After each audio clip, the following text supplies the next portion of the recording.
Striker PSM Makassar Ramadan Sananta butuh 1 gol lagi untuk cetak rekor baru. Tambahan 1 gol akan menasibkan nama Ramadan Sananta sebagai pencetak gol terbanyak pemain U23 dalam satu musim.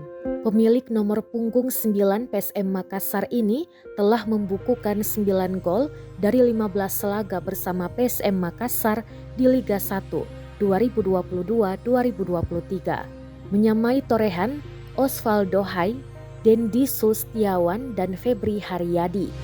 Osvaldo cetak 9 gol bersama Persebaya Surabaya di usia 20 tahun di Liga 1 2017. Dendi Sustiawan ketika berkostum Persela Lamongan cetak 9 gol di usia 22 tahun pada musim 2018.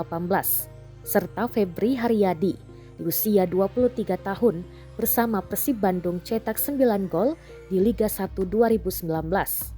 Ramadan Sananta diyakini bisa melampaui catatan ketiga pemain tersebut, apalagi masih ada 9 laga tersisa musim ini.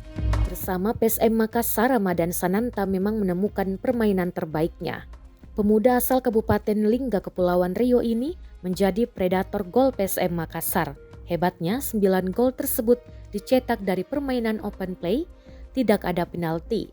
Gol ke-9 dicetak saat lawan Persik Kediri di Stadion B.J. Habibie Parepare pada Minggu 19 Februari 2023. Pemain berusia 20 tahun ini cetak 1 gol di menit 65 di Stadion B.J. Habibie Parepare pada Minggu 19 Februari.